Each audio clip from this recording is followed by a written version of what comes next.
고린도 교회는 많은 복을 받은 교회입니다. 경제적으로는 풍요했고 교회도 날로 날로 부흥하는 그런 상황에 있었습니다.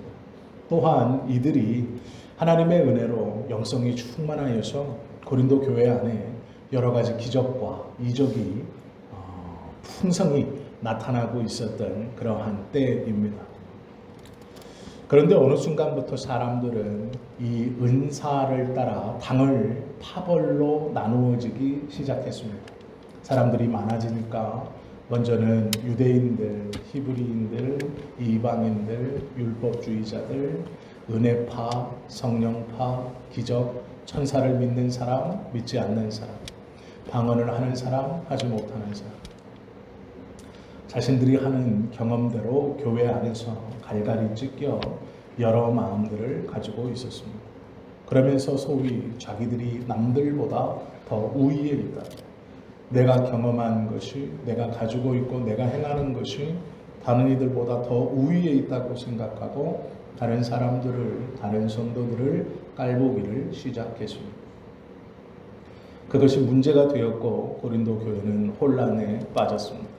밖에서 보기에는 성장해가는 공동체였고 많은 이적과 기적이 나타나는 공동체였고 그 안에서 남녀의 구분이 사라지고 평등한 것처럼 보였지만 그 안에서는 서로 계층을 나누고 그룹을 나누어서 내가 더 높은 사람이고 내가 더 높은 영적인 체험을 했다라고 하면서 자기 스스로를 높이기에 바쁜 상황이었습니다.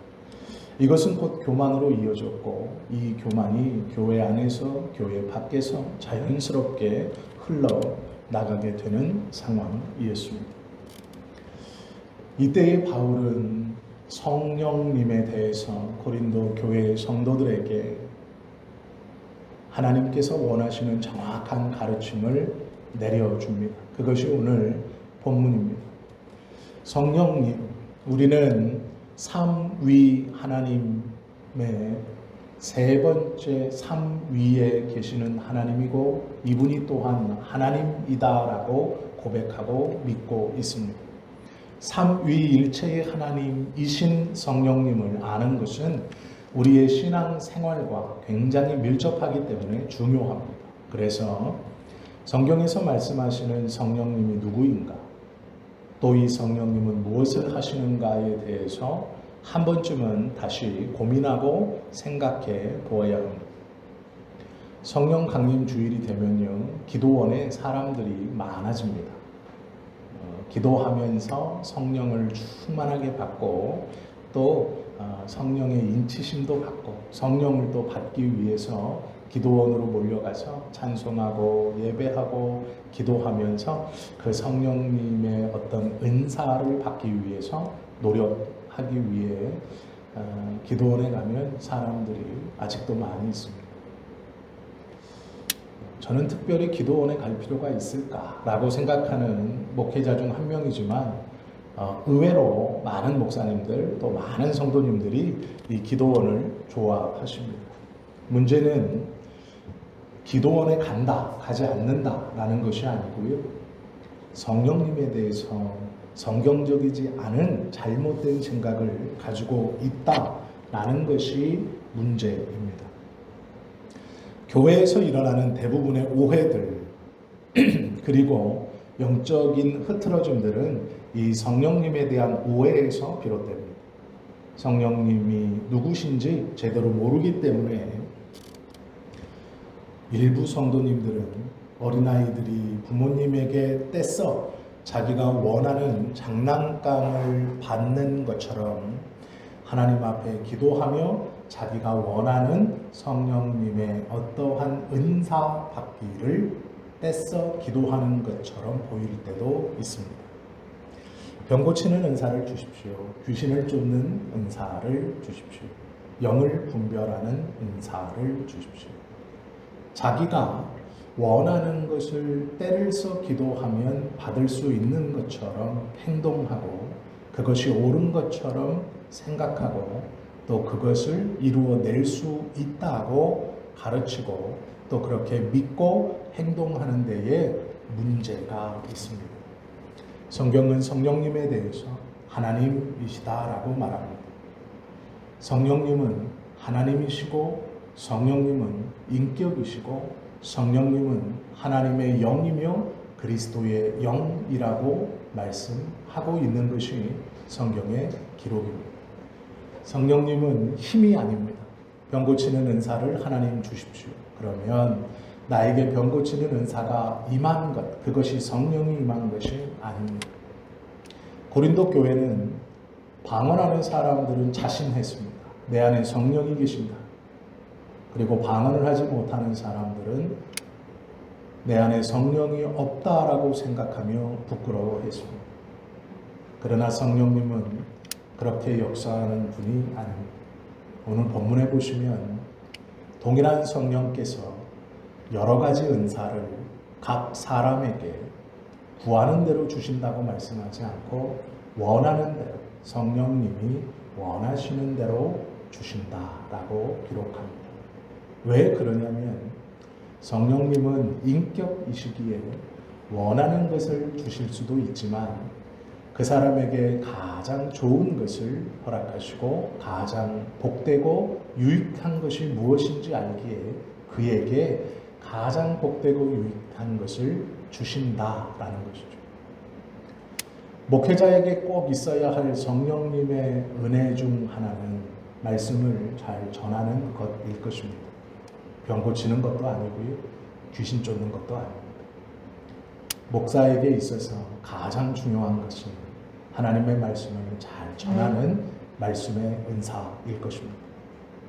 성도님들에게 있으면 좋을 은사가 무엇일까 생각해 보았습니다. 그것 중 하나가 바른 기도를 드리는 것일 것 같습니다. 하나님께서 원하시는 것이 무엇인지를 분명히 알고 하나님 앞에 바른 기도를 드리는 은사를 받는다면 그것만큼 성도님들에게 꼭 필요하고 믿는 사람들에게 유익한 은사가 있을까 싶습니다. 그러나 우리들은 여러 가지 잘못된 것, 부수적인 것이 중요한 것처럼 구하는 모습을 보죠. 성령님이 우리 안에 있다라는 것을 성경은 이렇게 말합니다. 고린도전서 3장 16절 말씀입니다. 너희가 하나님의 성전인 것과 하나님의 성령이 너희 안에 거하시는 것을 알지 못하느냐. 성령님이 있다는 것은 우리가 하나님의 성전이 되었다라고 말합니다. 하나님의 성전이 되었다는 얘기는 예수 그리스도를 구세주로 하나님의 아들로 믿는 고백이 우리 안에 있다라는 것입니다. 우리의 말의 고백 속에, 우리의 마음의 믿음의 고백 속에 예수님께서 하나님의 아들이신 것과 또한 그 예수님이 나의 구원자이시다라는 것을 고백하는 그 순간 우리는 하나님의 전이 되고 또한 하나님의 전이 되었다는 것은 성령님께서 내주하고 계신다라는 증거입니다. 그러므로 방언을 하지 못해도 병을 고치는 능력이 없어도 귀신을 쫓는 은사가 없어도 아무런 문제가 되지 않습니다. 절대로 부끄러운 것이 아닙니다. 성령님은 인격이시기에 내 안에 함께 하시기를 원하고 내 안이 그냥 내 안이 아니라 하나님의 성전이 되는 것을 기뻐하십니다. 그러기에 우리로 믿음을 고백하게 하십니다. 그 믿음을 고백할 때 우리는 하나님의 전이 되고 성령님께서 내주하시는 귀하고 복된 동행의 장소가 됩니다. 놀라운 것은 이 성령을 가리켜 성경은 하나님의 영이라고 말합니다.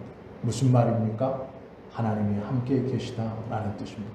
또 성경은 이 성령님을 가리켜 그리스도의 영이라고 말합니다. 이 말은 예수님이 함께 계시다라는 말씀입니다. 우리가 예수님이 하나님의 아들이신 것과 나의 구원자 되심을 고백할 때 우리는 성전이 되고 성령이 거하고 성부가 거하고 성자가 거하는 놀라운 동행의 삶을 살아간다. 그것이 하나님을 믿는 우리의 삶이 우리의 삶이다라고 말씀해 주고 있다라는 거죠. 그러기에 다른 은사를 사모할 필요는 있지만 그것이 내 마음처럼 없다 하여도 큰 문제는 되지 않습니다. 로마서 8장에 보시면 만일 너희 속에 하나님의 영이 거하시면 너희가 육신에 있지 아니하고 영에 있나니 누구든지 그리스도의 영이 없으면 그리스도의 사람이 아니라 또 그리스도께서 너희 안에 계시면 몸은 죄로 인하여 죽은 것이나 영은 의로 인하여 산 것이니라 말씀합니다. 몸은 늙고 병들 수 있고 죽어갈 수 있습니다. 그러나 성령께서 우리 안에 계시면 영은 그리스도로 인하여 살았다라고 말씀합니다. 그러기에 육신의 약함으로 좌절하거나 그것을 꼭 벗어나야 한다고 발버둥칠 필요가 없다라는 것입니다. 병에 걸려서 다행입니다. 이런 말이 아닙니다. 약함은 있을 수 있습니다. 그러나 그것이 우리의 영의 구원과 관련이 없다라고 말씀하는 것이죠. 그러기에 우리가 가지고 있는 약함으로 움츠려들 필요가 없다라는 것입니다. 성령님을 받았다라는 말은 능력과 은사를 받았다는 말은 아닙니다. 성령님을 받았다는 말은 구원 가운데 우리가 들어가 있다라는 뜻입니다. 이미 우리는 예수님을 하나님의 아들로 고백하는 첫 번째의 믿음의 고백, 또한 그 예수님이 나의 구원자가 되신다는 믿음의 두 번째 고백을 하는 사람들입니다. 그때 우리 안은 하나님의 전이 되고 성령님이 거하시는 장소가 되며, 성령님이 거하신다는 얘기는 성부와 성자가 함께 계신다라는 것이죠. 우리와 성삼위 하나님이 동행하시고 우리 안은 성전이 되어 그 하나님과 소통과 교통하며 살아가는 사람들, 즉 구원받은 하나님의 백성들이 이미 되었다 말씀합니다. 그러기에 부족한 것은 없습니다. 모자란 것은 없습니다. 하나님의 구원은 이미 우리 안에 온전히 이루어져 있습니다. 필요한 것을 구할 수는 있으나 그것이 없다 하여서 슬퍼할 필요가 없다라는 것이죠. 성경은요, 성령을 받으라, 또는 성령의 세례를 받으라, 또는 성령의 인치심을 받으라 말씀하고 있습니다. 이건 다른 표현이 아닙니다. 예수님을 하나님의 아들로 믿고 고백하는 그 예수님이 나의 구원자이심을 믿고 고백하느냐, 그 고백은 내 안에 성령께서 하게 하시는 것이다 라고 말씀하는 것이죠. 똑같은 얘기입니다. 성령을 받는다는 말이나 성령의 인치심을 받는다는 것이나 충만함을 받는다는 모든 말은 이 믿음의 고백을 하고 있느냐라는 뜻이다라는 것이죠. 은사가 있다라는 것과 성령님이 함께 계신다라는 것은 절대로 똑같은 말은 아닙니다. 왜 그러냐면 계시록에 보시면 바다짐승이 육지로 올라와 돌로 깎아 동상을 하나 만듭니다. 사람의 형상과도 같고 천사의 형상과도 같은 보기에 아름답고 찬란한 것을 만듭니다. 이것이 어느 순간부터 말을 하고 돌아다니며 많은 병자를 고칩니다. 그래서 할 수만 있으면 믿는 자들을 미혹합니다. 겉모습도 거룩하고 그의 능력과 그의 힘이 너무도 놀랍습니다. 그래서 믿는 자들도 미혹하게 합니다. 그러면 병을 고친다고 하고 귀신을 쫓는다고 하고 겉모습이 아름답고 화려하다 하고 성스럽기까지 한다 하여 그가 구세주가 될 수 있느냐? 그 안에 성령님이 동행하시느냐? 그렇지 않습니다. 그것은 우상이고 미혹의 거리이고 우리를 하나님에게서 떨어뜨리는 사단의 우상과 사단이 만들어낸 유혹거리에 지나지 않는다라는 것입니다. 어떠한 은사가 있다 하여서 그것이 성령님이 함께 계시는 증거는 되지 못합니다. 그의 입술로, 그의 삶으로 예수가 하나님의 아들이심을 고백하고 있느냐? 또한 그 예수님을 자기 자신의 구세주로 믿고 고백하고 있느냐? 그 예수님을 허락해 주신 하나님을 영화롭게 하기 위해 그 하나님과 교통하며 살아가고 있느냐? 그 증거가 있어야 한다라는 것이죠. 은사가 없어도, 능력이 없어도 이 믿음의 고백으로 살아가는 사람은 성령님이 충만히 그 안에 이미 거하는 사람이고, 아무리 많은 능력과 은사, 많은 것들을 가지고 있어도 그의 삶에서 이러한 모양이 나타나지 않으면 그는 성령이 없는 사람입니다. 성경은 성령님이 없는 사람을 향해 그리스도인이 아니다 선언합니다. 많은 능력을 가져서 성령을 가졌습니다.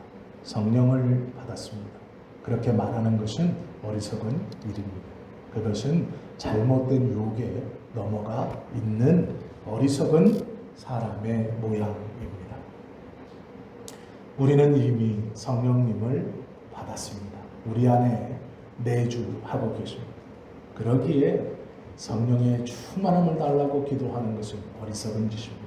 오히려 나를 민감케 하시고 내 안에 말씀하시는 성령님의 음성을 잘 듣고 순종할 수 있도록 은혜를 달라고 기도하는 것이 옳은 것일 것입니다. 방언을 한다는 것이 꼭 성령을 체험하는 것은 아닙니다. 제가 대학교에 가보니까 대학교 1학년 이제 19, 20살 친구들, 많은 친구들이 방언을 하더라고요. 참 많이 부러웠습니다. 그래서 첫 번째 예배가 끝나고 4월에 개강을 하면 이 신학교라서 부흥회를 합니다. 그때 오셨던 목사님이 여러 가지 말씀을 하셨고 그 부흥회 기간 중에 방언하는 것을 너무도 원했습니다. 오전 오후 부흥회가 끝나면 저녁 부흥회 전에 한 평 반 정도 되는 개인 기도실이 그 채플실 꼭대기에 있었습니다. 거기에 들어가서 찬송가를 펴놓고 기도했습니다. 십자가 군병들아 박수 치면서 막 찬양합니다. 그리고 하나님 나도 방언 좀 주세요 라고 기도했어요. 1시간 정도 지났을 때 방언이라는 걸 했습니다. 그리고 너무 기뻐서 저녁 집회가 끝나고 통성으로 기도하자 했을 때 큰 소리로 방언으로 기도했습니다. 그런데 그건 기도가 아니었고요. 자랑이었습니다. 나도 할 수 있다. 나도 니네가 말하는 그 방언이라는 걸 할 수 있다. 하나님이 나에게도 이런 은혜를 주셨다. 그런데 무엇을 기도하는지도 몰랐고 왜 기도하는지도 몰랐고 말 그대로 자랑이었습니다. 들어라, 나도 방언할 수 있다. 어리석은 짓이었습니다. 그리고 나서 다음 날 강사 목사님의 말씀 중 방언은 마귀가 주는 것도 있습니다. 이렇게 말씀하시는 깜짝 놀랐습니다. 목사님이 머리에 손을 얹고 방언 받아라 해서 방언 받은 것도 아니고 혼자 기도실에 올라가서 찬송 부르다가 남들이 하는 것이 부러워서 달라고 해서 받은 방언이 혹시 마귀가 준 방언은 아닐까? 가만히 생각해 보니 그런 것도 같았습니다. 왜 그러냐면 무엇을 기도하는지도 알지 못하고 왜 기도하는지도 알지 못하고 친구들 들으라고 자랑하듯이 큰 소리로 하는 이 방언이 과연 하나님이 나에게 주신 것일까? 그런 고민을 반년 가까이 했습니다. 그런데 어느 순간부터 제 마음속에 나의 하나님이 나에게 그것을 허락하실 리가 없고 이것은 하나님이 주신 너무도 귀하고 복된 은혜이다라는 생각이 들었고 그 다음부터는 큰 소리로 기도하지 않고 혼자 있습니다. 다른 친구들 다 돌아갔습니다. 혼자 있을 때 오히려 방언으로 기도했습니다. 그리고 내가 무엇을 기도하고 있을까를 묵상했죠. 내가 지금 알지 못하는 어떠한 것을 놓고 하나님 앞에 기도하고 있는 것인가? 그러면 그 기도하는 것이 무엇일까? 부모님의 건강일까? 아니면 내 학업을 위해서일까? 아니면 내 목회를 위해서일까? 내가 아직은 알지 못하는 어떤 어려움을 이기게 해달라고 기도하는 것일까? 마음속으로 수많은 가지 것들을 생각해 보았습니다. 그러나 한 번도 또렷하게 무엇을 기도한다라는 마음은 들지 못했습니다. 그리고 오랜 시간 동안 방언으로 기도하기를 멈추었습니다. 자신이 없었기 때문입니다. 목사가 되고 하나님 앞에 말씀을 준비하고 기도하다 불현듯 방언하는 저의 목소리를 제가 듣게 되었습니다. 그런데 그때는 분명했습니다. 방언을 하고 있지만 속으로 간절히 원하는 것은 하나님, 이 말씀이 나에게 먼저 들려지고 그 다음 성도님들에게 들려져야 합니다 라는 바람이 마음에 있었습니다. 그때 확신했습니다. 이제 해도 되겠구나.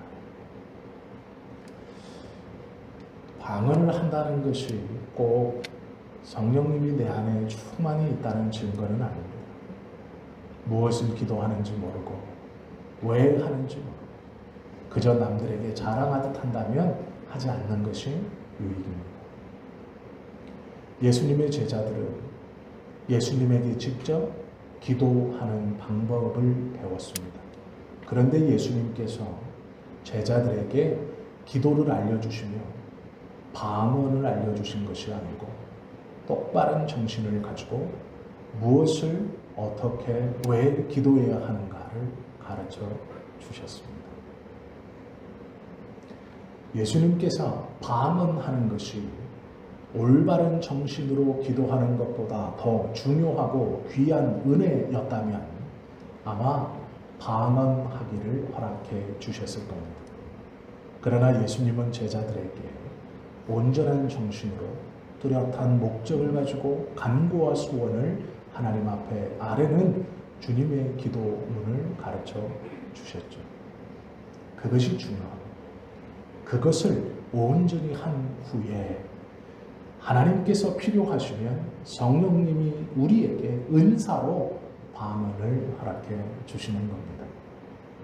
제대로 무엇을 위하여 온전히 기도하는 것도 알지 못한 채 그저 부러워 다른 이에게 자랑하고자 아니면 나도 성령의 충만함의 증거 중 하나로 그것을 받기를 희망하고 원한다면 그것은 잘못된 것입니다. 순복음교회에서 지금도 그러는지 모르지만 2000년 되기 전까지는 집사가 되려면 방언을 할 수 있느냐 없느냐가 조건 중 하나였다는 말을 들은 적이 있습니다. 아마 진실일 겁니다. 그러면 방언을 어떻게 하는 게 방언입니까? 제가 경험한 부흥 강사 목사님들 중에는 주기도문을 거꾸로 하시라는 분도 있었고 헬라어나 히브리어 주기도문을 배워서 그것을 하면 방언이 된다라고 하는 분도 있었고 어떤 분은 랄랄랄랄라를 계속 하다 보면 배운다라는 분도 있었고 어떤 분은 여러 단어를 반복하다 보면 된다라고 하는 분도 계셨습니다. 그러나 방언은 그렇게 받는 것이 아닙니다. 방언은 하나님께 드리는 대신 방언과 사람들에게만 하는 대언 방언이 있습니다. 하나님께 아무도 모르게 드리는 대신 방언은 누구도 알 수 없고 심지어 본인조차도 그것이 무엇인지를 알 수 없습니다. 대언 방언은 사람들에게 하나님의 뜻을 전하는 것이므로 베드로가 많은 사람들을 놓고 예수님에 대해 이야기했을 때 원근각처에서 온 사람들이 알아들을 수 있는 말로 들린 것이 대언 방언입니다. 대언 방언은 유일하게 예수 그리스도의 복음을 전하는 데 사용되어지는 언어입니다. 그러기에 우리가 함부로 다른 일을 위해서 예언하는 것은 방언이 아닙니다. 알아들을 수 없는 말로 어떤 사람의 머리에 손을 얹고 그를 위해서 축복 기도해 주는 것은 방언이 아닙니다.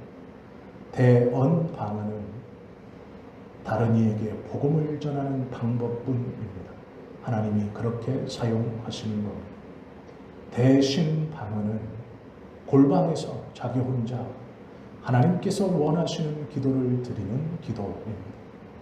그러기에 많은 이들을 향해 랄랄랄라 하는 것은 대신 방언도 대언 방언도 아닙니다.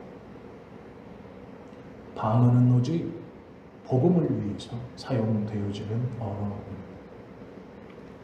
성령님께서 우리 안에 임하셔서 행하시는 여러 사역과 일 중 가장 중요한 것은 유익을 위해서라고 성경은 말씀합니다. 그 유익이 무엇입니까? 복음 전환입니다. 믿는 자에게 가장 큰 유익은 복음을 확실하는 것이고 믿는 자에게 가장 큰 상급은 복음을 전하는 것입니다. 성령님은 우리에게 복음을 확실하게 하기 위해서 역사하시고 다른 이에게 복음을 전하게 하기 위해서 은사를 허락하십니다. 그것 외에는 없습니다. 우리의 교만을 뽐내거나 가진 것을 자랑하게 역사하시지 않습니다. 내가 원하는 것을 어린애가 부모에게 엎어져 장난감을 사달라고 떼쓰면 주는 그런 것이 아닙니다. 성령님은 예수님께서 하셨던 말씀과 예수님의 사역과 예수님의 뜻대로만 역사하시고 말씀하신다고 성경은 기록하고 있습니다. 이것은 교회를 세우는 일이고 우리를 구원의 확실함으로 나아가게 하는 일입니다. 복음을 전하게 하시는 것이 성령님의 첫 번째 역사입니다. 다른 것은 중요한 것이 아니죠. 사도행전 1장 8절에 보면 이렇게 기록되어 있습니다. 예수님은 이렇게 말씀하셨습니다. 성령이 너희에게 임하시며 너희가 권능을 받고 예루살렘과 유대와 사마리아와 땅끝까지 이르러 내 증인이 되리라. 복음 전하는 자가 된다라는 것이죠. 성령님이 우리에게 임하시면 병 고치는 자가 된다? 아니요. 귀신 쫓는 자가 된다? 아니요. 그럴 수도 있습니다. 그러나 그건 부수적인 문제입니다. 정말로 중요한 것은 성령님이 우리에게 임하시면 권능을 받습니다. 그 권능은 복음 전하는 일에 사용되어지는 권능입니다. 그 권능은 우리로 복음의 증인되게 하는 권능입니다. 병 고치는 권능 아니고 귀신 쫓는 권능 아니고 다른 이에게 자랑하는 영적인 어떠한 우위에서는 권능이 아닙니다. 오해하시면 안 됩니다. 그 권능은 증인되게 하는 말투스, 이 말은 증인이라는 말이고 이 말투스라는 말은 순교자라는 뜻입니다. 성령이 너희에게 임하시면 너희는 권능을 받고 모든 곳을 다니며 순교자가 된다. 나를 위하여 죽는 자가 된다라는 것이죠. 성령에 임하시고 성령님이 주시는 권능은 결국 우리를 복음 전하다 죽는 사람으로 만들게 된다라는 겁니다. 우리가 사모하는 어떤 영적 우위에 서게 하신다는 것이 아닙니다. 결국 너희는 복음 전하다 죽을 것이다 라는 것이죠. 그것이 성령이 우리에게 주시는 권능이다라고 말합니다. 특별한 능력이고 범접할 수 없는 능력이고 모든 것을 찍어 누를 수 있는 능력인 권능인데 문제는 그 권능 받은 자는 증인이 되는 것이고 말투스 순교자가 된다라는 겁니다. 결국은 복음으로 인하여 죽는 자, 복음으로 인하여 무시당하는 자, 복음으로 인하여 자존심이 꺾이는 자, 복음으로 인하여 멸시를 당하는 자가 된다. 그것이 성령이 우리에게 주시는 권능입니다. 자랑하거나 뽐내는 것이 절대로 아니다라는 것이죠. 이것이 예수님이 가르쳐 주신 성령의 능력이고 우리가 받았다라고 말하는 권능입니다. 그러기에 어떠한 것도 자랑할 것이 없습니다. 어떠한 것도 뽐낼 것이 없습니다. 오히려 복음으로 인하여 상처받고 꺾어지고 결국 죽는 것, 그것이 복음의 은혜, 성령의 은혜입니다. 요한복음 16장 13절은 이렇게 말하죠. 진리의 성령이 오시면, 성령님이 우리 안에 오시면 어떠한 일이 벌어집니다. 그가 너희를 모든 진리 가운데로 인도하시리라. 성령이 우리에게 임하면 예수님의 말씀이 깨달아지고 예수님의 말씀을 사모하게 되고 예수님의 말씀을 전할 수밖에 없는 자가 된다라는 것입니다. 어디에도 성령이 임하시면 너희가 잘 먹고 잘 살고 뽐낼 수 있다라고 가르쳐 주시는 분은 없습니다. 고린도전서 1장 12절은 이렇게 말하죠. 우리가 세상의 영을 받지 아니하고 하나님께로 온 영을 받았으니 이는 우리로 하여금 하나님께서 우리에게 은혜로 주신 것들을 알게 하려 하십니다. 우리에게 은혜로 주신 것들이 무엇입니까? 권능입니다. 복음을 전하다 결국 죽는 말투스 순교자라는 것입니다. 그걸 은혜로 주었고 우리는 그것을 알게 되는 것이 성령이 우리 안에 임했을 때 우리가 알게 되고 받게 되는 것입니다. 그러므로 교만해지거나 자랑하거나 뽐내는 것이 아니라 오히려 더 겸손해지고 복음을 전하는 일에 지혜롭게 되고 결국 그 복음으로 인하여 죽을 수밖에 없다라는 것이죠. 이 삶이 성령님이 임했을 때 나타나는 삶입니다. 성경의 기록뿐만 아니라 초대교회의 기록을 보면 예수님의 모든 제자들이 이렇게 죽었습니다. 복음을 전하다 잡혀 매를 맞고 사형을 당하고 결국은 다 말투스가 되었습니다. 순교자가 되었습니다. 증인이 되었습니다. 예수님을 믿고 한 사람도 잘 먹고 잘 살고 뽐내다 산 사람이 없습니다. 동일한 예수님을 믿고 동일한 성령 받기를 사모하고 그렇게 목 놓아 구하면서 우리는 잘 먹고 잘 살기를 위해 성령님을 구합니다. 잘못된 것입니다. 뽐내기 위해 능력을 나타내기 위해 성령님을 사모합니다. 잘못된 것입니다.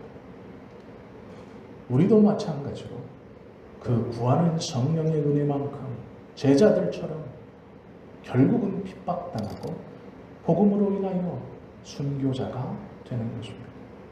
복음으로 인하여 증인이 되는 것입니다. 그러기에 우리의 삶은 곤고할 수밖에 없습니다. 그러기에 우리들의 삶은 어려울 수밖에 없습니다.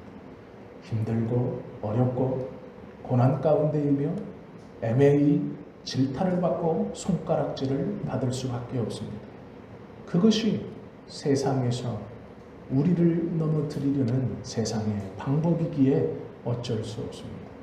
성도는 평안한 길을 걸어가는 사람들이 아닙니다. 하나님의 나라의 쉼을 믿으며 전투하며 살아가는 것이 성도의 삶입니다. 그러기에 끊임없이 인내해야 하는 것이죠. 그러기에 성령의 충만함을 사모하면 사모할수록 고된 삶에 이를 악물고 두 주먹을 불끈 쥐고 버티어가는 것이 하나님의 백성들, 성령의 충만함을 사모하는 사람들의 삶의 모습이고 삶의 걸음입니다. 그것을 위해 우리는 부르심을 받았습니다. 모르면 몰랐지만 이미 늦어버렸습니다. 성지교회에 발을 들였고 하나님이 인도하셨고 정윤진 목사를 만났고 우리 모두가 함께 신앙생활을 하고 있습니다.